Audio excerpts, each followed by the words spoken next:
oh my goodness, this is the way, this is the map, these are the tools. When we think about a cancer cell and what it actually is, we can create a friendly or unfriendly environment for that cell to metastasize or proliferate. Welcome to Commune. We are on a mission to inspire, heal, and bring the world closer together. Dr. Elizabeth Boham, welcome to the Commune podcast. Great to be with you. Oh, great to be with you, Jeff. Yeah, so I'm really excited for a whole variety of reasons to talk with you, and I've been immersing myself in your work over the last couple of weeks. So I just spent a couple of days with Dr. Jeffrey Bland, who is known often as the godfather of functional medicine. Mm-hmm. And we're on the cusp of releasing a longevity course with your colleague and dear friend, Dr. Mark Hyman, who's also obviously a prominent voice in functional medicine. So mingling with all of your friends and colleagues. But one thing that I've realized on this show is that we've never really done a thorough overview of exactly what functional medicine is. And I can't imagine a better person to do it with, given your breadth of experience and the length of your educational credentials.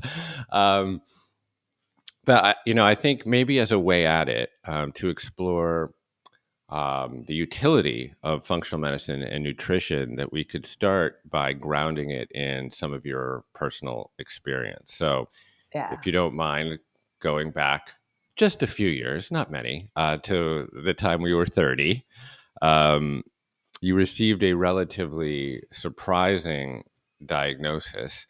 And this is a diagnosis that 1 in every 8 American women, I believe, receive. I think this year there's an estimated 290,000 Americans that will receive some form of this diagnosis. So do you mind sharing with us a little bit of your personal story as a way in the door? Yeah, not at all. So yes, I just had actually my 23rd anniversary of when I was diagnosed, and which is kind of crazy to me. So I was 30 at the time, and my husband and I were newly married, ready to start a family, actually. And I had spent some time, I was in the middle of my residency. So I'm board certified in family medicine, and I was in the middle of that residency program.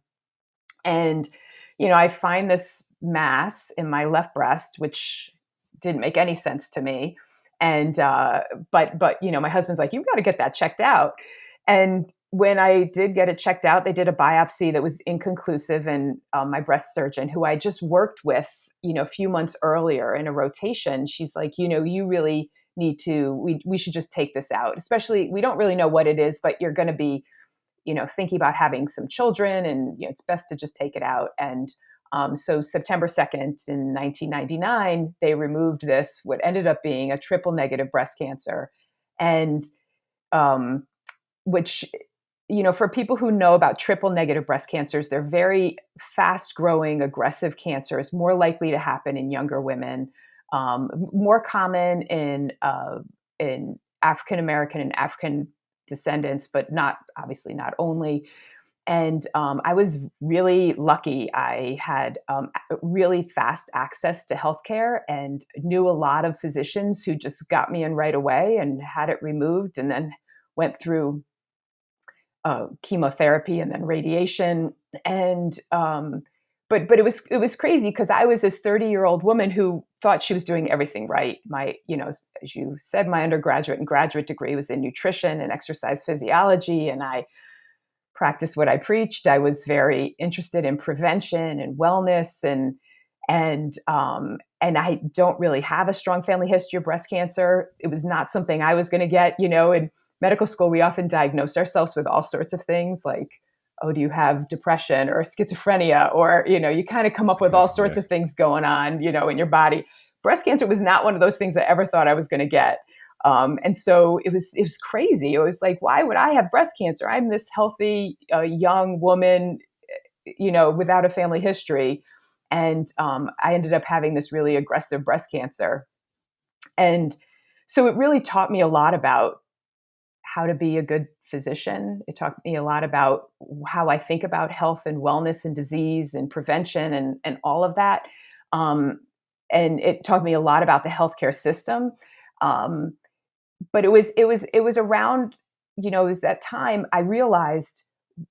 I mean, I realized a lot about myself going through all of this. But one of the things I knew that I struggled in medical school and residency training with the training I was getting. So I didn't come from a family that had a lot of doctors in their family. Everybody was PhD doctors, no MD or ND or DO doctors, nobody working in healthcare. And so when I thought, oh, I'm going to go to medical school, this is going to be a great idea. I didn't really have an idea of what I was getting into. And we focus so much on disease and pharmacology and acute care medicine, which I can truly appreciate how important it is, but it took me away from where my passion was. And so I really was frustrated a lot during my training. And I think that level of stress that I was under, the mindset that I was dealing with, the way I was kind of looking at the whole thing, and it was pretty negative way. And then on top of it, just working a lot of hours, I was in the ICU. The way that my body was handling stress at that time was not very good. And it was a lot that I had to work on and have subsequently over the years really, really focused on and worked on. But I knew I needed to do, when I kind of got through this whole treatment and, when I finished everything and I finished my residency program, I knew I wanted to do it differently, right? I knew I wanted to have a practice that was not the way I was getting trained completely, right? I knew I really needed to focus on how do I integrate my nutrition background with my medical school training? How do I look at health and disease in a different way? And so I was really lucky. It's kind of an interesting story. When I finished my last round of chemotherapy, my mom took me to a canyon ranch in the Berkshires for this mother-daughter weekend. And it was, it's a beautiful spa. If anybody knows of canyon ranch, it's a beautiful spa. And it was a celebration of me finishing chemotherapy. And my mom went to a bunch of lectures while we were there and met one of the physicians there, Cindy Geyer, who now works with us at the Ultra Wellness Center. But it was that connection. Then she, of course, being a great mother, got me a rotation during my residency at Canyon Ranch. And that's when I met Mark Hyman and Kathy Swift and Todd Lapine and Cindy Geyer, as I mentioned. And then when, a few years after I finished my residency, I was lucky enough to get a job there and go to my first AFMCP, which is the initial training course within IFM, the Institute for Functional Medicine. And it was there where I met Jeffrey Bland and David Jones. And it blew me away. It was like, oh my goodness, this is the way, this is the map. These are the tools where I can incorporate all of my nutrition education, the way that I think about health and disease and disease management or health care into, and do this as a practice within functional medicine. So it was this, as everybody says, light bulb moment where I was like, this is my home. These are my people. This is my tribe. And that was in 2004. And then I've been lucky. I've been blessed to be able to practice functional medicine ever since. Beautiful. And you never had any recurrence? I have not. No, I'm knocking on wood right now. Yeah. Well, the only good thing about having a really fast growing aggressive cancer is, once you get past year 5, you might get another cancer, which I guess I could. I try not to, hoping not to, but that cancer probably will not come back, because that cancer would have come back already if it wasn't gotten rid of at that time, probably, as far as we know, what the research shows. Well, you've spent 23 years creating an unfriendly terrain for new Yeah. novel cancer cells. So we can talk about that a little bit.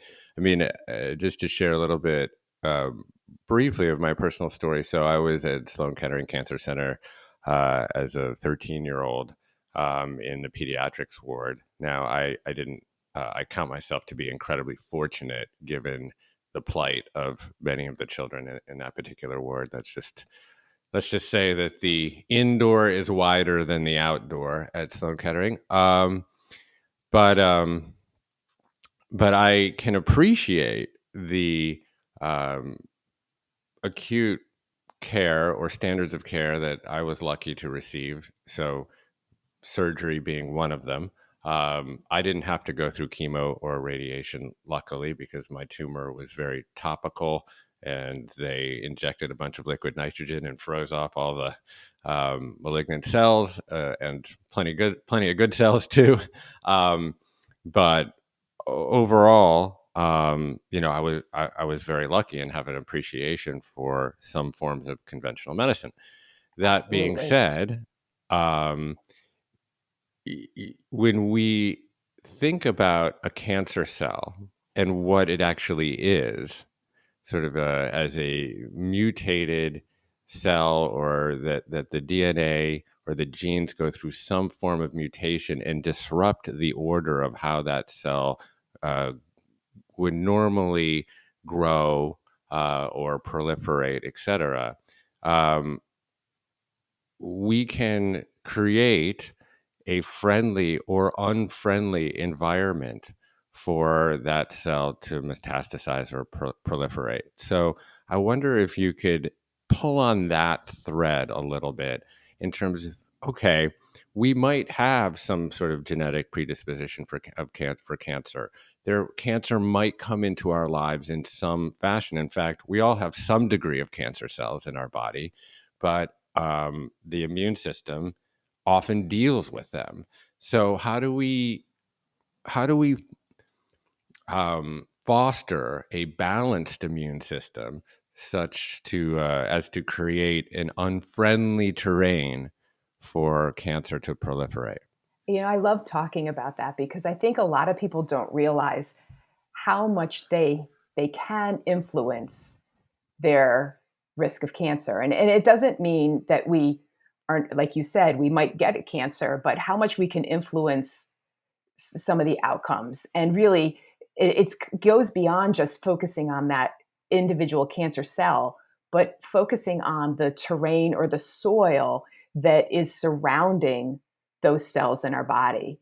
And we know, for example, that insulin and insulin resistance, when there's high levels of insulin in the body, which unfortunately a huge percentage of people in the United States and worldwide are dealing with levels of insulin that are higher than they should be, right? We call that insulin resistance or metabolic syndrome or prediabetes, right? When the body is making more insulin to keep the blood sugar in the normal range, that high level of insulin has been tied to multiple different types of cancer. It is one of the things we know the most about with research in terms of that can create this unhealthy terrain where cancer likes to grow. And, insulin resistance, high levels of insulin have been tied to breast cancer, prostate cancer, colon cancer, lung cancer, and others as well, right? And not only that, but insulin resistance and high levels of insulin are tied to heart disease and stroke and diabetes and Alzheimer's disease, right? So we really can do a lot that can create this terrain where cancer is less likely to grow. For example, we know that when we eat a diet that balances our blood sugar, right? When we're not spiking our blood sugar, then what happens is we don't spike our insulin as much either. And by balancing and having protein at each meal with a good healthy fiber source and some healthy fats, when you balance your blood sugar like that and you prevent these spikes in the blood sugar, as a result, you don't get those spikes in insulin either. And that creates a healthier terrain where cancer is less likely to grow, right? And there's so many. Right. We could go through so many examples. Yeah. Well, That's just one. you did. Well, you just epitomized, I think, the essence of functional medicine, where you started with something that was highly correlated, like insulin. And I might even ask you about insulin's relationship with growth hormone, but hold that thought just for a moment. And then you started to go upstream, right? And say, well, why are we running high insulin levels? Well, it's because we have too much sugar in our blood. And insulin, the pancreas has to go into overload and work overtime to produce enough insulin to usher the glucose either into our cells or into our liver as glycogen or convert it into fats, or there's all these glycoprotein advanced glycation end product things to worry about there too. Um, but then you brought it back upstream. Well, why do we have uh, overly high concentrations of glucose in our bloodstream? Well, standard American diet, right? Yes. Refined grains, too much Mm-hmm. sugar, Mm-hmm. processed meats, processed foods. Yes. So, you suggested a few things that I've adopted over the last couple of years. So, a low glycemic diet with healthy fats, healthy proteins, and lots of fiber. And fiber kind of gets this kind of short shrift a lot of it at the time as kind of your grandfather's Metamucil or whatever. But it plays such an important role in the gut in terms of slowing down the absorption of glucose into the bloodstream.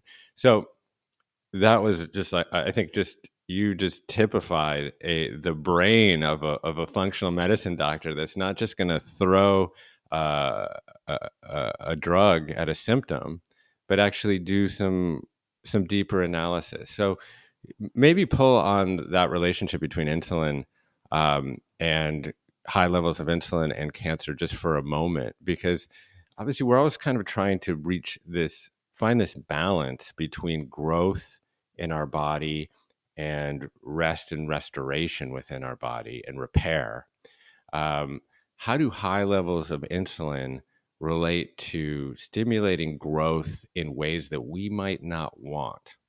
Right. So high levels of insulin are connected with, like you mentioned, the high levels of growth hormone, as well as high levels of cortisol, as well as high levels of inflammation and oxidative stress. And so all of these things can create a terrain where cancer is more likely to grow. And I think the other thing that I wanted to sort of come back to was when you've got somebody, let's say we do testing and we find they have high levels of insulin, or maybe they come in and we see that they have signs of high levels of insulin. What that might that be? They're gaining weight more quickly. They're gaining weight around their belly. They may have more skin tags. They may have if they're a woman, they're premenopausal. Their periods may be irregular. They may have this diagnosis of PCOS, or maybe they have, hair loss or hair growth on their face where they don't want it as a woman. So there's so many things that kind of give us this clue that somebody may have insulin resistance. But again, you then have to say why, right? And we mentioned that, okay, food is one big reason, right? We have a lot of people eating the standard American diet, very processed, or maybe their mother did or their mother's mother, right? And we know that there can be influence throughout cross generations. But we also know there's other reasons that people have insulin resistance. And one of the things that I think is so fascinating is this connection with our microbiome. And when the bugs in our gut, sometimes they get out of balance. And we can show when they get out of balance that can trigger this insulin resistance in some people with the right genetics. Or, for example, we know toxins have been associated with insulin resistance. BPA, that hard plastic, has been associated with insulin resistance. So not only is it associated with breast cancer and it's a xenoestrogen, but it's associated with insulin resistance and weight gain. And Agent Orange, for example, has been associated with insulin resistance. So there's multiple toxins as well. So that's what I think is so fascinating and fun, even to say, with functional medicine, is we really step back and we say, okay, I need to get this detailed history and look at my patient's timeline in an effort to figure out where do we need to focus with this person, because we want to ask that question, why? What are the underlying imbalances in their body so that we can more easily help them get to their optimal health? And as we just mentioned, it's different for each person, right? And we're just giving one thing that creates this unhealthy terrain, insulin resistance. Yeah. Well, you're certainly putting the fun in functional medicine. I feel like it's often like a crossword puzzle in some ways, because so you brought up the gut microbiome, for example. So if you're eating a diet with prebiotic fiber, for example, you are feeding your good bugs in your gut such that then they create postbiotics, or these metabolites that are often referred to as short chain fatty acids. Now, the famous one that gets a coronation, if you will, is butyrate. And butyrate actually upregulates T cells, the T cells of the immune system, and particularly the T reg cells. But if you keep playing with that crossword puzzle, you'll know that T cells, along with natural killer cells, are the cells within the immune system that are generally very, very good at neutering and eating dysfunctional cancer cells. So there are a lot of ways that essentially, like you've said, that you can create the optimal terrain to protect yourself from a whole variety of diseases, but obviously cancer being one of them. There's so many amazing phytonutrients, right? Like the components in our plant foods that really go on to feed the good bacteria in our gut, right? We know that anthocyanins, which can be found like in pomegranate, for example, can have been shown to feed the good bacteria. Um, uh, Sulforaphane found in your cruciferous vegetables also feeds your good bacteria. EGCG in your green tea influences the good bacteria. So one of the things that, when I always work with somebody, and of course we come up with an individualized approach, but one of the things that we can all do is work to increase the amount of phytonutrients we have in our diet, in our daily diet, because that really impacts so many things.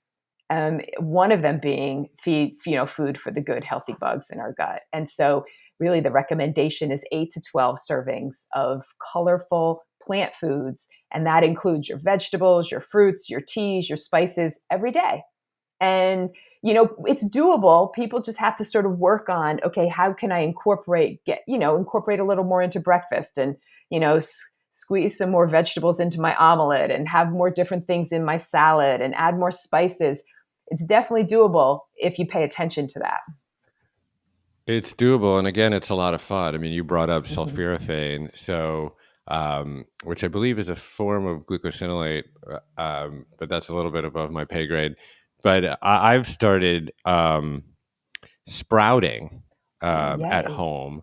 So I have all these jars. It's a little bit over the top, to be honest. But I sprout broccoli sprouts. Now, Yeah. broccoli, as a cruciferous vegetable, is very, very high in sulforaphane, which is an anticarcinogen, as you've Yeah. mentioned. But the broccoli sprouts actually, I think, have a concentration that's like 30x or They're something way of this. higher. Yeah. Yeah, it's crazy. And it takes 5 days to make a pound of this stuff right on my countertop for essentially free. I mean, it's like 25 cents a pound once I kind of try to do the math on it. And there's no carbon footprint. There's no soil needed. There's no sun needed. There's no picking and packing. It's regenerative, farm fresh, organic, right there, and that you can just make at home. That ends up becoming a tremendous amount of fun, but it is also just a ritual that becomes that confers a lot of health benefits. So That is so I'm a cool. big Good for you. I'm a big sprouter. Yeah, I'm extolling the virtues of sprouting all the time. that is so cool. You're absolutely right. Right. Broccoli sprouts have even more of this glucosinolate, which is called glucoraphanin, than even broccoli. Right. It's a much higher concentration. And then when you chop or chew, it gets released, and it can uh, come together with morasinase, which then produces the two together, then produce sulforaphane. And where the gut also comes in is the bugs in our digestive system also have this morasinase, which can activate the glucoraphanin in the broccoli sprouts and make sulforaphane. All of which is to say that that our microbiome has a huge impact on how we utilize different phytonutrients, and have an it does have an impact on our overall health, of course. So that's so cool. I'm really excited for you and your broccoli sprouts. Yeah, I've even exported it to France. I mentioned before we started recording that my daughter just moved to Paris, um, and like I've also said, they never listen to you, but they never fail to imitate you. So she sent me a little video of her tiny little flat in the Fifth Arrondissement in Paris, where she held up her little wide mouth mason jar of sprouts, and there was nothing that could fill a parent's heart with joy more than the fact that their daughter at 18 is sprouting in a foreign country. Anyways, That is so just as an fun. aside. Yeah. Well, you brought up polyphenols and the impact that polyphenols have on our gut bacteria. Um, I've also heard you talk about polyphenols as having the ability to actually block certain kinds of environmental toxins. Um, can you talk about that a little bit? Yeah. So there's an interesting pathway that looks at how certain phytonutrients can block the plastics, those xenoestrogens, from having a negative impact on our health, which is really just amazing to understand. I wish I could show some of the diagrams, but what we know is that xenoestrogens. So these are these chemicals from the environment that can actually impact the estrogen receptor in the body. So things like BPA, as we mentioned, but also phthalates and parabens and multiple different pesticides. There's multiple different toxins that actually can impact our estrogen receptor in the body. And that's when we've realized that these xenoestrogens can influence our risk of breast cancer and uterine cancer and prostate cancer and fertility and our cycles. And it has such an impact, unfortunately, because we have such exposure, unfortunately. But one of the things that's really cool about these polyphenols, right, these components in our plant food, is that they can actually negate some of the negative impact, some of the damaging impact that these xenoestrogen toxins can have. One of the other things I think is so fascinating about polyphenols and phytonutrients is that they are the plant has these components in it to protect itself from the damaging environment around it. So they're there to help the plant grow and survive. And so that we know that then what we see is that when the plant has to work harder to survive, it actually contains more phytonutrients and polyphenols in it. All the more reason to be choosing organic, because these plants are having to work harder to survive. They're not getting sprayed on that, gets rid of the bugs. They're having to, make some of their own internal compounds that are keeping it, making it easier for it to survive. So, not only do we want to choose organic whenever possible, just to lower our toxic load, but also we're going to be getting better quality foods. Yeah, isn't this incredible that the adaptive protective measures that evolve over millennia in plants can get transferred to upgrade human immunity? I mean, it is so amazing. And if there's ever any proof that you need uh, to underscore this notion that we're all connected, that planetary health and plant health and soil health and human health are all one thing. Well, there you have it. I mean, it's funny because as I mentioned, I spent a couple of days with Jeffrey Bland, and he has this Himalayan tartary buckwheat, which he talks about quite a bit. And you think about the Himalayas, there's no more difficult environment in the world to grow up in if you're a plant than the Himalayas. You know, you've got wind and you've got rocky soils and sun that's very, very intense and high altitudes. And so, like you said, over hundreds of years or millennia, really, these plants develop protective mechanisms. And those adaptive mechanisms turn out to be polyphenols like luteolin and resveratrol and quercetin. And then we get to eat them. And then that confers benefit to us and our microbes and our immune system. It is so amazing, really, when you think about that mutual interdependence. It's so cool. Absolutely. So, that's when we always speak about eating from the rainbow, right? Getting something from every color of the rainbow every day, and those 8 to 12 fruits and vegetables and spices and teas and coffees, right? 8 to 12 phytonutrients every day. So, having something that's red and something that's orange and yellow and green and blue and purple and white and tan, and getting a variety of different plant foods as much as you can and mixing it up, I think is just a wonderful thing to really focus on when you're saying, okay, what can I do to build, healthy terrain where cancer's less likely to grow? What can I do? And that's a really great place to focus. Yeah, there's this concept that has been bubbling up, at least on my radar, called epinutrients.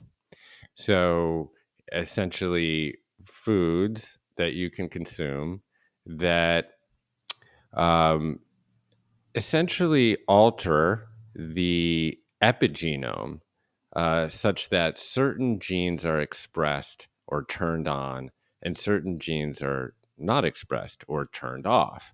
And we know that this is highly applicable to diseases like cancer. So, for example, there is a gene that's highly concomitant with breast cancer called BRCA, and I wanted to talk to you specifically about BRCA because there is a BRCA mutation that creates a higher risk profile for cancer. And I want to ask you about that in a moment. But can you potentially pull on that thread a little bit about how specific nutrients can change gene expression in a way that can be protective? Yeah. So we've got the epigenome, right, which sits on top of our genetics and influences the expression of our genes. And we know that we can turn on or turn off some of the genetic expression based on all sorts of things. So this stuff's fascinating. So much of our lifestyle impacts turning on or turning off these genes. So how stress can impact or certain nutrients can impact, right? Whether these genes get turned on or turned off. There's a gene called the tumor suppressor gene, and it suppresses tumor growth. So that's a good, we think, oh, well, I probably want to turn that one on. Let me turn that one on, right? Yeah. Yeah. And they've shown that certain of these polyphenols can impact and turn on that gene. So sulforaphane being one of them, and one of the reasons we always talk about sulforaphane, and we love sulforaphane coming from those broccoli sprouts that you're making, that can actually turn on the tumor suppressor gene.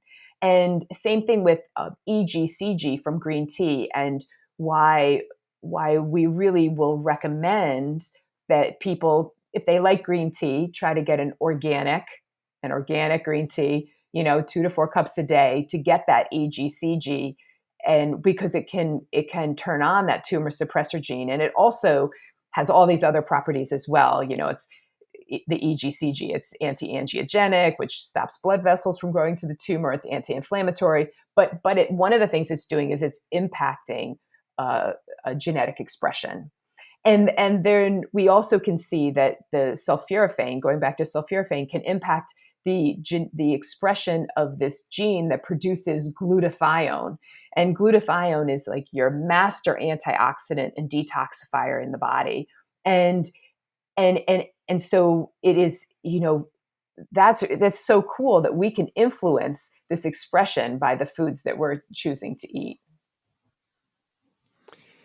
Yeah, so just to hover back onto the BRCA mutation for a moment, because this obviously made headlines specifically around Angelina Jolie's decision to get an elective prophylactic double mastectomy because she tested positive for the BRCA mutation.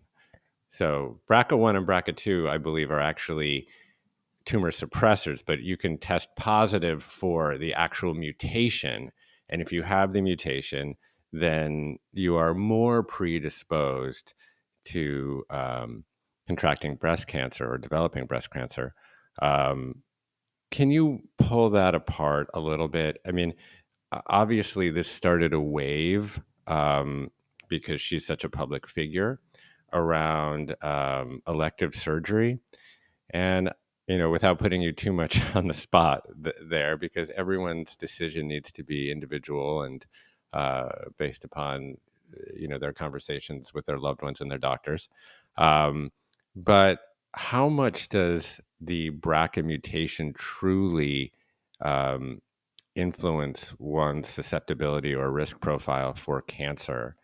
And in that case, is mastectomy something that you would recommend, or would you veer more towards creating this unfriendly terrain? So that's a great question. So the BRCA gene is a high penetrance gene. So what that means is that it's a gene that has a big influence. So there are genes that we can talk about that have an influence over our health and well-being, but they don't have as much of a penetrance, meaning they don't influence it as much. I'm going to try to explain this better. So the BRCA gene, if somebody has a BRCA gene mutation, it is a gene that's involved in DNA repair. So if there is damage to a cell, that people with this BRCA gene mutation don't fix the damaged DNA as easily, and so they're more likely to develop cancer. And I don't have the statistics on the top of my mind for BRCA1 and BRCA2 and breast cancer. So, definitely out there, don't quote me, but it's often over 50% of women who have one of these mutations will go on to get a breast cancer or ovarian or that sort of thing. So that means it has a big penetrance. It really does impact a woman's risk. But you're right. We are learning, and we know that our lifestyle does impact that gene as well, and how that gene expresses itself. There's no doubt about it. We know that that people with this BRCA mutation, their risk of getting breast cancer has increased over the years, meaning that we think there's something else, not just that one gene, that's influencing somebody with the BRCA mutation's risk of getting cancer. So probably some toxin in the environment, but let's say, again, I'm just coming up with some of these numbers, but let's say in the 1970s, it would be a much lower risk. You did have a higher risk of getting breast cancer, but it's not as high as it is today with somebody with a BRCA mutation. So the question is, let's say you find out you have this BRCA mutation, what do you do? And that is, there's a lot to discuss there. And it is, definitely somebody's going to be going through higher screening and that sort of thing. But I think that what's important for those people to recognize is that there's other things they can and should, and they want to do too, in addition to just maybe if they choose to have a surgery, what else can they do to create this healthy terrain? Because it does influence them as well. So there's other genes that we're learning a lot about too that influence a woman's risk of getting breast cancer. These are more low penetrance genes, and things like the COMT gene or a glutathione producing gene, GSTM1, for example, or genes that influence how you metabolize estrogen. So what they're learning is that when people have some of these lower penetrance genes and multiple different ones, that can actually influence their risk as well. And one of the things we know about, like we've been kind of talking about for the last few minutes, is that we can influence the expression of these genes through choices that we make. For example, the COMT gene is involved in methylation. It's a whole big conversation, but one of the things we know is that our green leafy vegetables are really high in methylfolate, which help some of these genes work better, especially when somebody has some variations or SNPs, right? So again, really focusing on, there are things we can do to really support the functioning of some genes that might not work as well for some people. Yeah. Well, Dr. Kara Fitzgerald is actually at my house right now, so I'm going to ask her specifically about that. I'm not allowed to see her because, in full disclosure, I have COVID. But hopefully I test negative tonight or tomorrow. I just listened to an interview with Dr. Stephanie Seneff, who's done a lot of work around glyphosate. And she has there's a lot around glyphosate that's proven, and then there's a lot around glyphosate that's still conjecture because we haven't had the opportunity to conduct the clinical trials. But one of the things that she was mentioning, well, obviously we know that glyphosate undermines gut health and tears at those tight junctures in our epithelium that can lead to intestinal permeability and then an overactive immune system and this constant state of chronic inflammation that is very friendly terrain for cancer, let's say, and for other diseases. Now, you talked about glutathione as kind of the master antioxidant. Well, she has a theory that glutathione or that glyphosate is actually replacing the glycine amino acid inside of glutathione and causing all sorts of havoc and essentially down-regulating the efficacy and production of glutathione at the mitochondrial level. So then you see this kind of rise in reactive oxygen species and free radicals, and there's no antioxidants there to neuter it, and then that gets out of the cell and causes all sorts of havoc. So when you talk about all of the different environmental toxins to be aware of, yes, the list is long, but one of those is where you can to shop certified organic or eat organic to avoid caustic herbicides like glyphosate.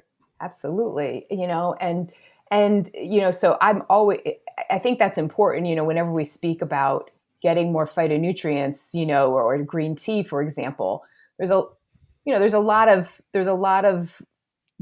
pesticides and herbicides that might be in some of those products if you're not making the right choices. And, there's also tea bags now that, those plastic, they have these microplastics in it. And you're like, oh my goodness, this is not where we need to go. We want to, so I'm always telling people get, good organic teas, you don't need some tea bags are okay, but, I love just using a metal strainer and, doing it that way. So I think that little things make a big difference on our toxic load. Our bodies are made to detoxify. We are set up for detoxification. We poop, we pee, we sweat, we have a lymphatic system, we breathe, but we want to really support all of that with as much as we can and lower the toxic load as much as we can, because I think that's really one of the things that got me into trouble. I had probably a bunch of toxin exposure, and don't have the best genes for my body's detox pathways. And when I was younger, I used to get sick all the time, colds and flus and viruses. And really, when I learned about my genetic SNPs, my predispositions, and that I really needed to work on lowering my toxic load, I didn't just get more healthy in terms of not getting cancer again, not yet, knocking on wood, but also, but colds and flus and that sort of thing too. Um, and so I just need more support in my production of glutathione through things like, sulforaphane, and I take glutathione and that sort of thing, but also working to lower the toxic load. So I always say to patients, stay away from plastic. Pay attention; it sneaks in there. Some people are like, "Well, this is a BPA-free water bottle." I'm like, no, no, no, no. Stay away from those plastics. And pay attention. Look at labels for parabens and phthalates, and don't put stuff on your lawn. We don't, the herbicides on the lawn. You know what I mean? Exactly. Like, it just really makes a big difference over time to work to lower that toxic load. Yeah, when you were kind of analyzing your own personal predispositions genetically, you mentioned SNPs a couple times. So I believe that's single nucleotide polymorphisms. But uh, did you take a DNA test? And if so, are there ones that you can recommend for people if they're interested in understanding their genetic predispositions? Yeah. So, I've being in this field, I've had a lot of different panels done over the years, and there's been a lot of, we're always learning something new.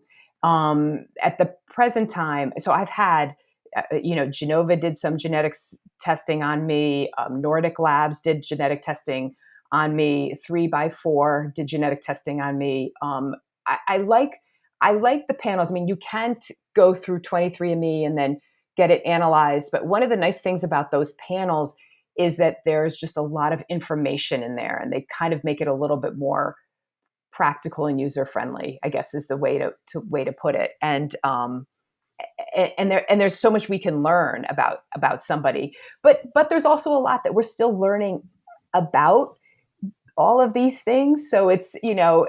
that thing, like the more you know, the less you know. So one of these Right, things that right. I just love about functional medicine, and when I work with a patient, is really showing them the functional medicine matrix, showing them how all their different systems in their body are interrelated, but also really focusing on the personalized lifestyle factors at the bottom, and where for that person do they need to focus, right? So for one person with breast cancer, it may be, we've got to clean up their diet, right? Or get them moving or exercising, or maybe their sleep is a mess. For me, it was really that stress section of that personalized lifestyle factors that I really needed to focus on and learn about how to navigate the world in a healthier way than I was sort of set up to do, whether because of my genetics or just early life exposures.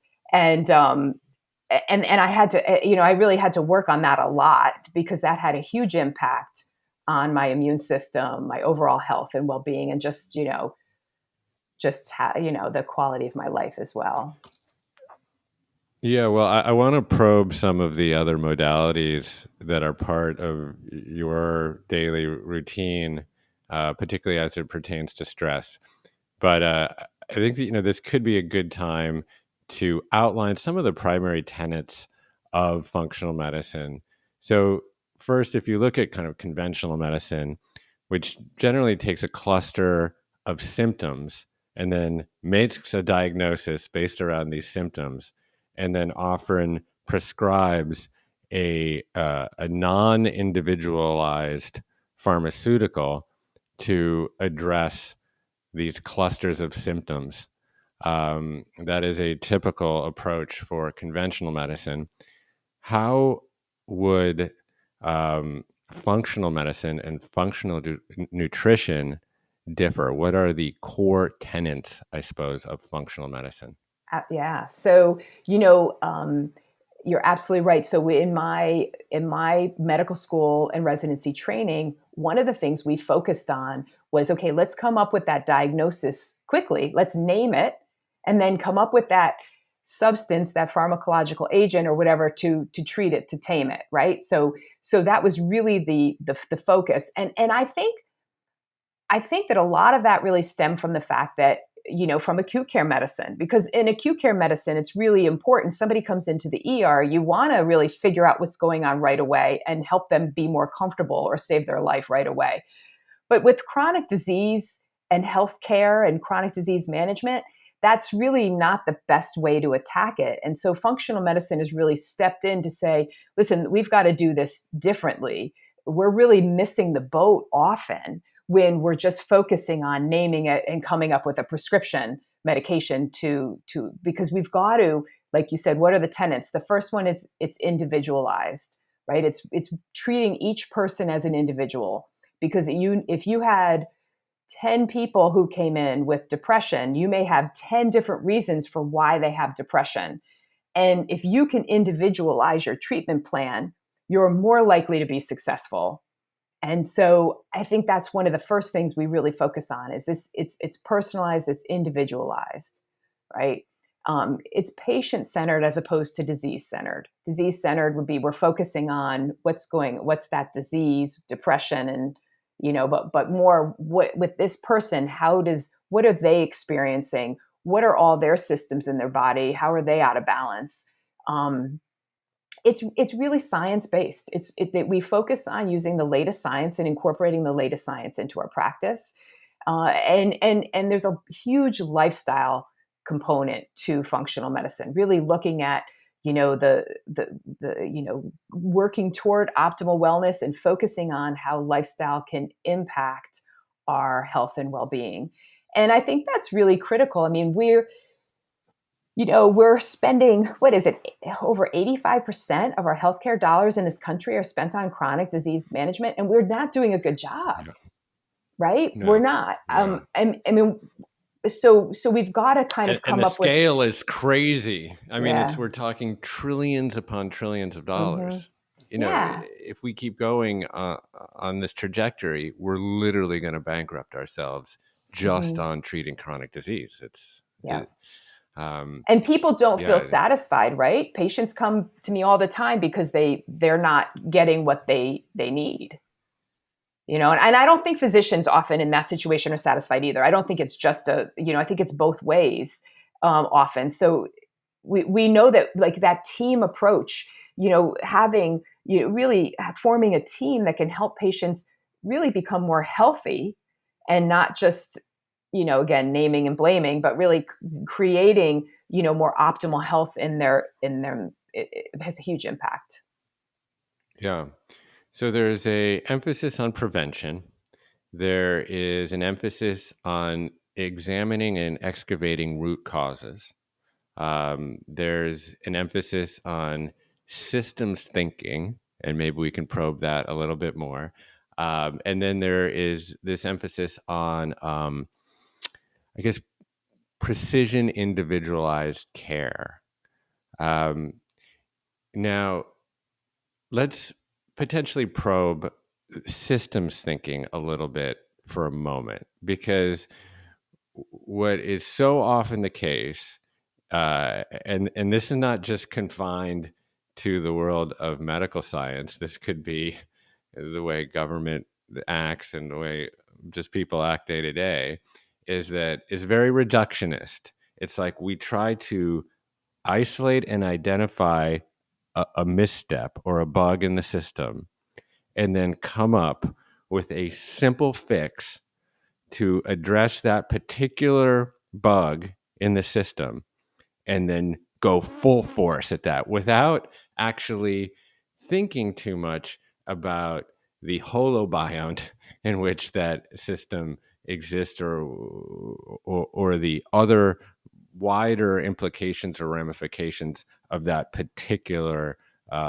prescription. So I think of like statins, for example, which can be prescribed and are prescribed for cardiovascular disease, but that aren't always looking at the knock-on impacts on the endocrine system or the production of testosterone from cholesterol once you shut down the endogenous creation of cholesterol. So, all of these things.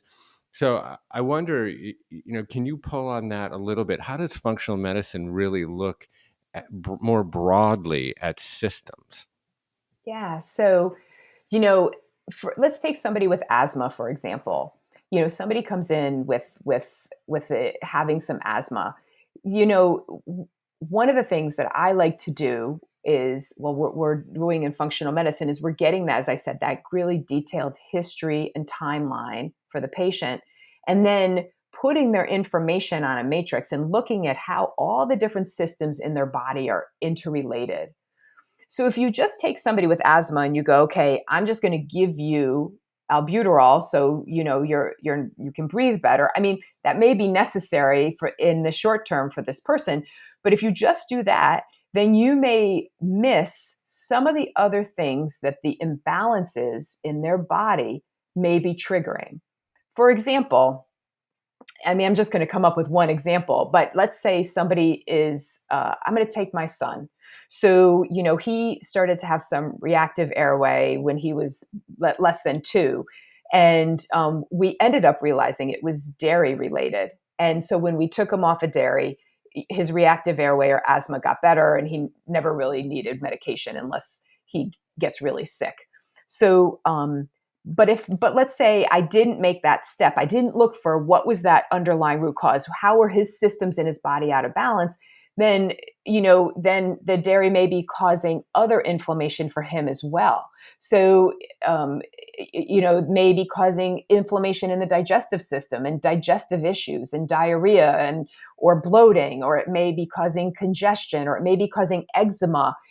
So if you just deal with the asthma, with the medication for the asthma, and you don't get rid of and look at how all the different systems in the body are interrelated, then your treatment is then they come back with the eczema, and then you're giving them a medication for that, and then they come back with diarrhea, and you're giving them a medication for that, right? So that's really where functional medicine, I think, it can be so beneficial, because you can look to say, for this individual person, what's going on here, and if I pull away the trigger for them, then all these other systems in their body fall into place.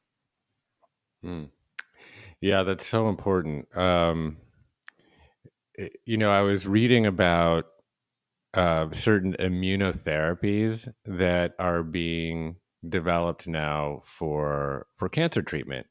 So, we've had the typical treatments, surgery and chemo and radiation, that in some cases have proved to be effective. But now there's a whole new field of study around immunotherapy, which are different ways to essentially help bolster or boost the immune system itself to fight off certain cancers. And now this doesn't apply to all cancers, but I think, for example, there's CAR T immunotherapy, which is more configured, I believe, towards blood cancers, et cetera. But I was reading about like just checkpoint inhibitors, for example. So, there's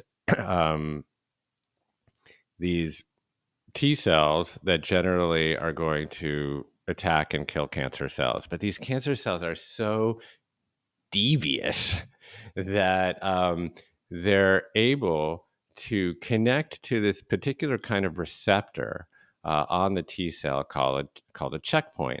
And those checkpoints are there to make sure that the immune system doesn't overreact.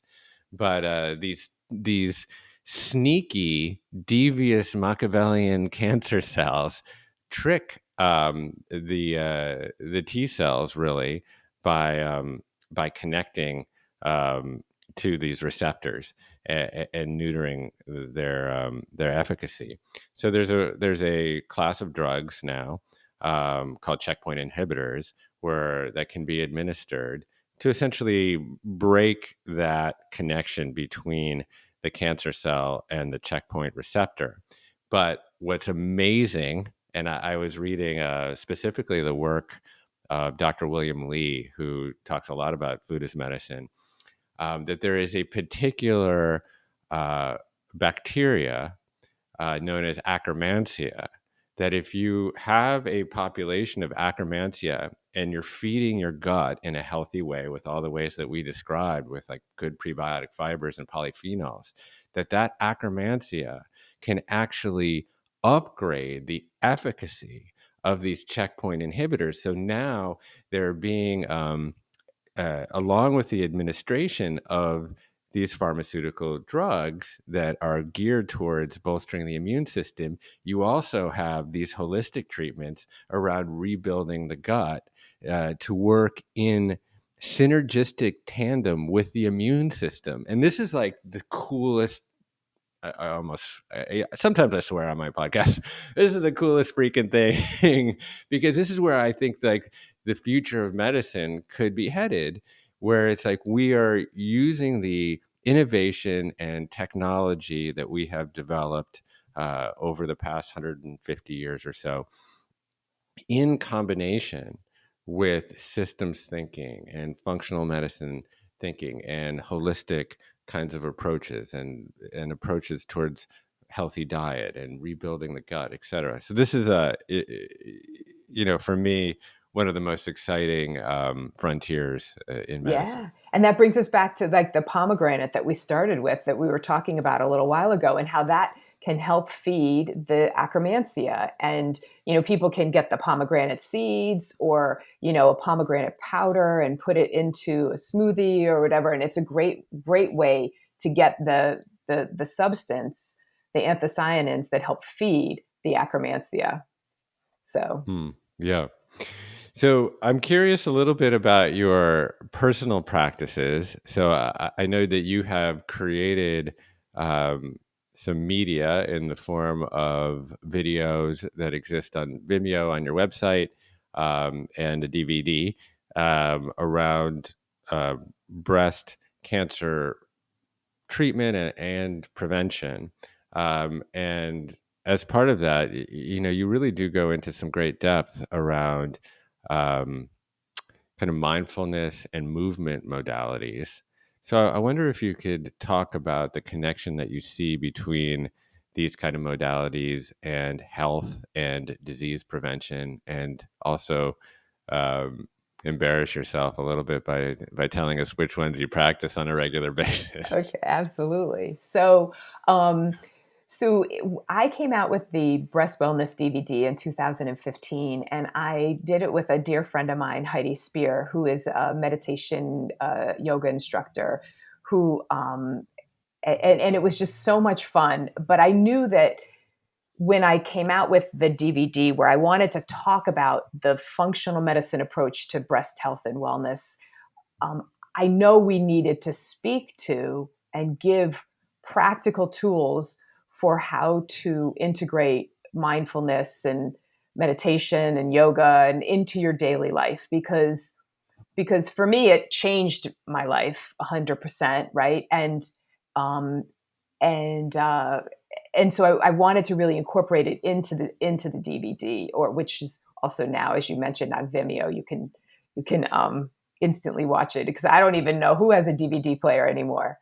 But some people still do. You'd be surprised how many people still do, actually. But yeah. yeah. So within the recording, we have the second half of it is Heidi leading people in 3 meditation, gentle yoga meditation practices, that people can do again and again. They can practice again and again. And Heidi Spear has a lot of other wonderful thing. She's on Insight Timer. You can find her on there. She's got a lot of other meditations you can do. And there's many, wonderful meditation, guided meditations out there. So for me, I find guided meditation really lovely. I definitely meditate on my own, but I love guided meditation. It just is something that works even better for me, I guess. And so there's some that I've, kind of just grown to love and practice. And And I know the benefit about doing it in the morning. I typically do it in the evening for like 10, 15 minutes. But I think it'd be great if I could do it twice a day too, actually. It'd be probably very good for me.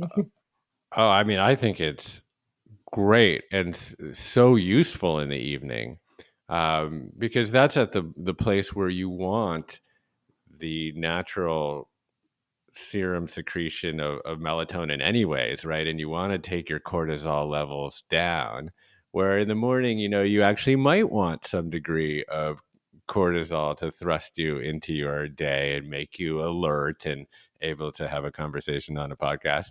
um, but if you can bookend your day with meditation, God bless you, then you're really, really doing it. What I But found, maybe, oh, yeah. sorry. I was just going to say, No, what no, I find no. so fascinating with the practice, well, just, even going back 23 years ago when I said, okay, I've got to do something. Right. And um, I always tell this story. I was watching Oprah because Oprah was on, and, I was taking a break from residency, and, she had a section on the gratitude journal. And, you know, for me, that really helped me change my mindset and the way that I sort of reacted minute to minute. She said, well, let's start doing a gratitude journal and write down 3 things you do every day that you're grateful for. And I was in the midst of cancer treatment. I was like feeling really sorry for myself. I was kind of pissed off. I have to admit, and so it wasn't always easy at first.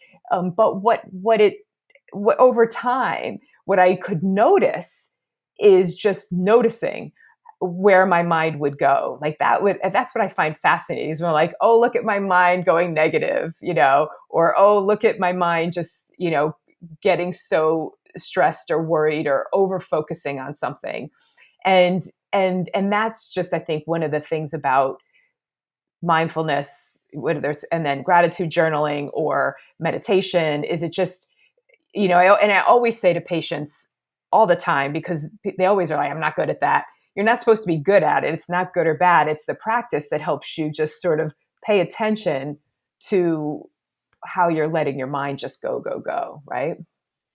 Yeah, well, we all suffer from that chatterbox, or what's known as monkey mind, where thoughts are branches, and we're swinging riotously from branch to branch.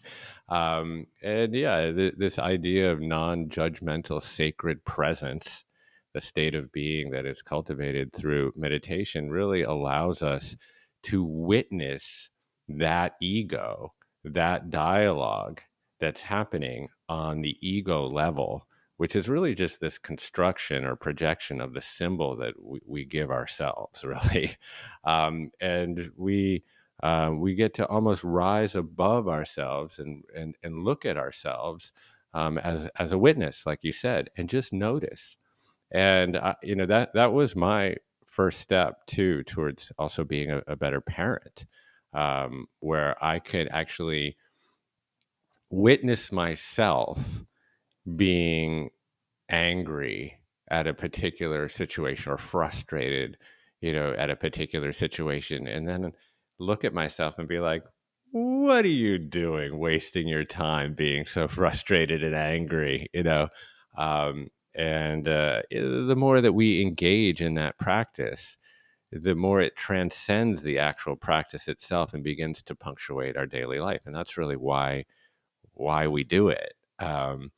It's not necessarily just to sit on a cushion with incense wafting past, although that's a lovely experience to have moment to moment.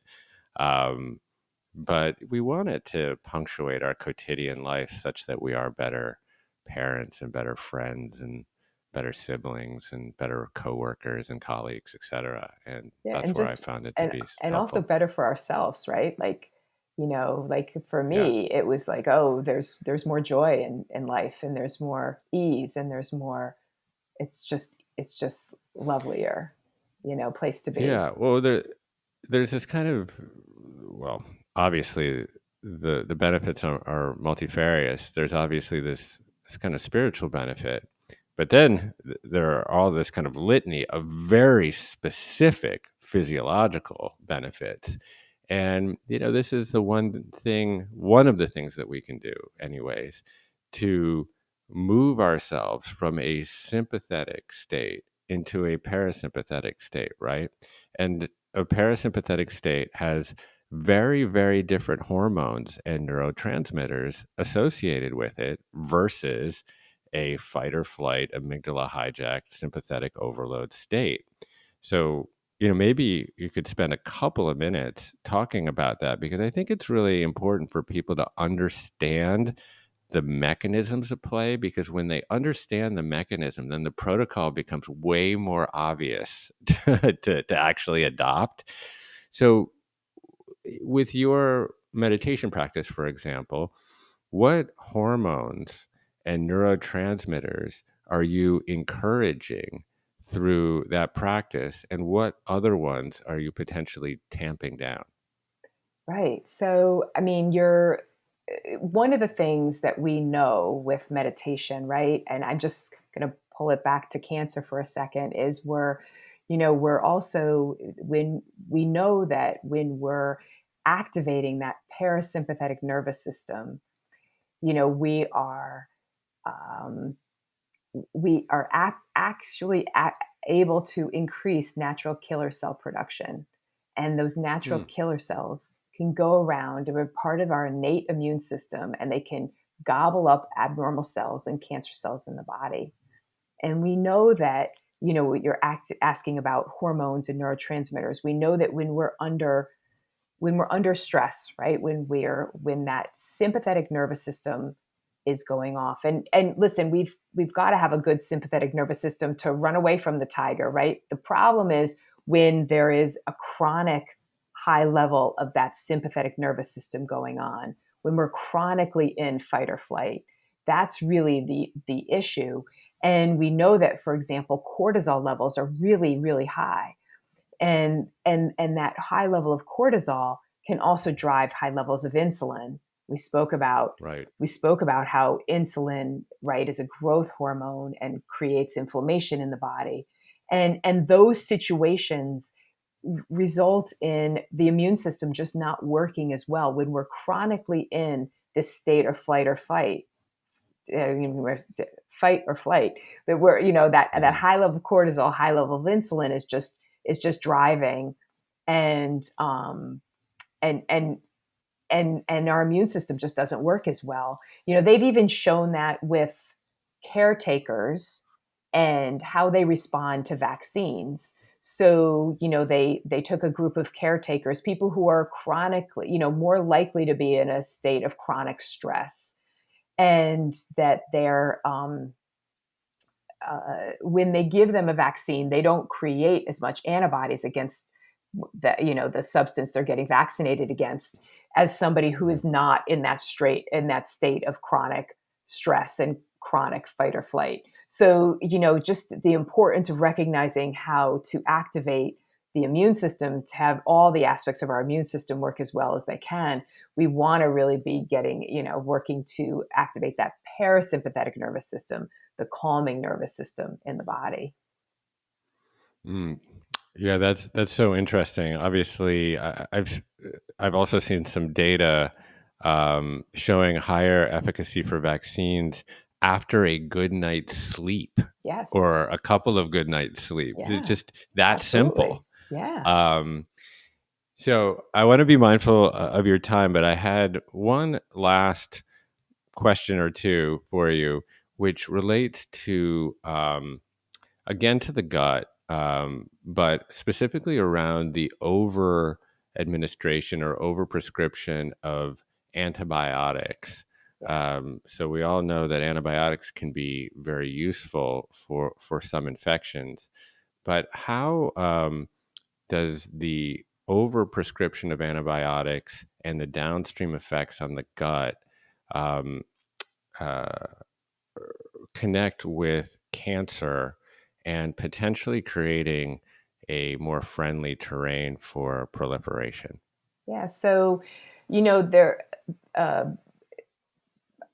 for myself, I had chronic urinary tract infections as a kid. So from the age of like 5 to 16, I was on round and round and round of antibiotics, unfortunately. And, um, and that really does influence the balance of the good and bad bacteria in our gut and all of our microbes, not just bacteria. And so it's been an interest of mine just to look at that literature, and we do see that there is, when people have had more antibiotic use over their lifetime, they do have higher rates of certain cancers. They've shown it in breast cancer, they've definitely shown it in colon cancer, colorectal cancer. And because the antibiotics, are killing off the bacterial infection that you're treating, but they're also getting rid of some of the good bacteria in our body. And we have all these good microbes that, line our skin, our nasal passageway, our bladder, our digestive system. And these microbes are part of the first line of defense, right? They prevent unwanted bugs and bacteria from getting into the body, but they also, the good bugs, right, create a healthier milieu in the body. And when there's an imbalance in those bugs, we call it dysbiosis. When there's an imbalance, then that is a more pro-inflammatory situation, which has definitely been tied to cancer. There's so many ways that shifts in our microbiota potentially can impact a woman's risk of breast cancer. We know that shifts in the microbiota can impact how you produce sulforaphane from your broccoli, like we were talking about earlier. We also know that it can influence level of inflammation in the body. We also know that shifts in our microbiota impact production of certain nutrients. We know, for example, our good bugs produce vitamin K2, which has a lot of benefit for the immune system. And we know that the bacteria in our digestive system influence how we detoxify and how we get rid of estrogen, for example. So when your estrogen, after estrogen has done its job, whether, just a normal cycle of the month or pregnancy, after estrogen does what it does, you need to get rid of it, and you get rid of it through the stool. And if there's an imbalance in the bugs in the gut, that can influence the reabsorption of estrogen into the body, and you don't get rid of it as well. And so, and then that's true with toxins too, right? So there's so many ways that the microbes can probably influence a person's risk. Yeah.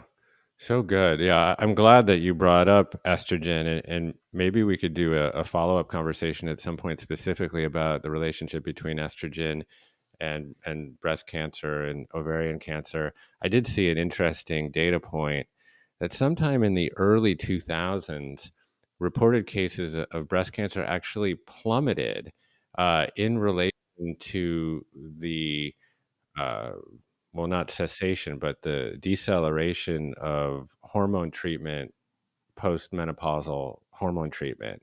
Um, why is that exactly? Does too much estrogen in the body um, up the chances for the development of certain cancers? So that's a great question. One of the things we do know is that high levels of estrogen can cause cancer to grow. So, there's certain types of breast cancers have a proliferation of estrogen receptors on them.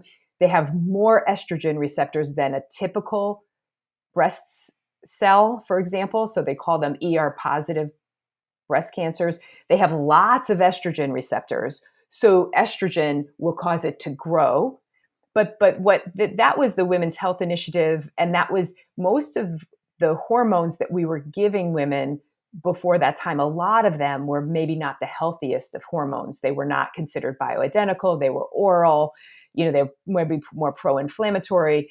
So there's a lot of questions in that data, and a lot that we could work to tease out. But we do know that estrogen does, can influence the growth of a cancer cell. And then there's this question of, well, did it cause the cancer in the first place, or is it just helping the growth? I think that's a very, very valid, good question that would be a lot to, to sort of tease through. With that being said, I think that one of the things I always focus on is helping the body metabolize and get rid of estrogen, right? So once it's done its job, you want to metabolize it well and get rid of it well. And again, I'm going to go back to sulforaphane, one of the things that it's really good at doing. But so is a high fiber diet, right? Because that's one of the ways that we, help toxins as well as hormones that the body's used leave the body. And so I think that, and then avoiding things like xenoestrogens, these things from the environment that can also impact the estrogen receptor. So I don't think we have all of the information regarding hormones and cancer and, cause versus just allowing it to grow faster in high estrogen states. But it is something we pay attention to. And we do know that when women gain weight, right, their body makes more estrogen. And so higher levels of estrogen are related in that situation as well. Okay, last question for you, and I'll let you get into your day. So you mentioned that you were on multiple rounds of broad spectrum antibiotics that reduced the quality of bacteria in your gut. There's other, obviously, too much sugar or alcohol, the overconsumption of NSAIDs or PPIs. You can point your finger to glyphosate and other pesticides. Essentially, there's a lot of different things that can essentially put you into dysbiosis and potentially cause endotoxemia or leaky gut that leads to chronic inflammation that we've talked about. Do you have a particular protocol for rebuilding the gut flora in your gut if you absolutely need to take an antibiotic? So, I think that the biggest thing we want to do is create resilience for people. So just working with people all the time, so they're eating a high fiber diet, they're eating fermented foods. For some people, maybe they're taking probiotics. I use them a lot from an immune perspective and a gut health perspective, and that helps to create this resilience, so that if you do have to take an antibiotic, you're more likely to get under better balance again. The question of should we take more probiotics after an antibiotic for a period of time? I think we don't have that specific answer right away, but I will often give a probiotic that has some Aspergillosis in it as well for a period of time after antibiotics, if somebody has to do it. But I think the key is building that resilience and making those good choices as often as we can, so we're less likely to have an issue if we need to take an antibiotic. And I think the other biggest area of antibiotic use, right, is in our in feedlots, right? So like in beef, and another reason why to choose grass-fed, grass-finished, organic beef, because you're then going to not get that antibiotic exposure that way as well. Yeah, well, that's a whole nother topic that we can save for another day. But essentially, what's happening on CAFOs, these concentrated animal feeding operations, is we're pushing this livestock into leaky gut and dysbiosis as a means to fatten them up quickly. The antibiotics are somewhat about protecting for disease, but it's actually the knock-on impact is about tearing their guts apart such that they become insulin resistant and get fat, and the rest of the story. So, and how that impacts us, as you can imagine. Yeah, I know it. Well, Elizabeth Boham, doctor, it's been such an honor and a pleasure to connect with you, and I really hope this can be part of a continued conversation, because I know how much I personally will learn and have learned from you, but also just the audience.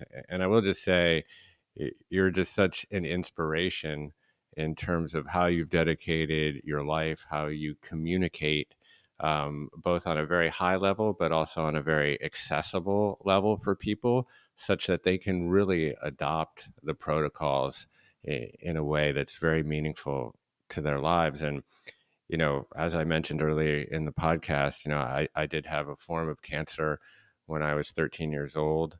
And it was really an inflection point in my life. I think I kind of went into Sloan Kettering as a boy, and I came out a little bit as a man. Of course, I was 13, so that's a normal inflection point.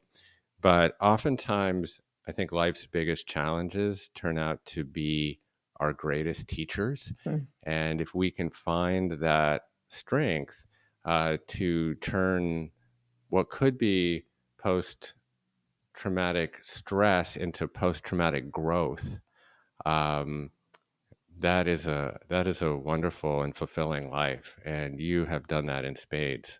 So a lot of gratitude to you. Thank you so much. Oh, thank you, Jeff. Thank you so much. It's great to be with you today and with all your listeners. So thank you. Great. And where can we find you to day to keep abreast of all of your work? So I practice at the Ultra Wellness Center. So the ultrawellnesscenter.com is our practice website. My personal website is drboham.com. And on Facebook and Instagram, I'm Elizabeth Boham, MD. So. Awesome. Well, we'll be sure to share all of your work in the show notes. And again, thank you so much. Thank you, Jeff. Have a great day. Hey, thanks for watching. If you like this interview from the Commune podcast, then click subscribe and check out this video right here.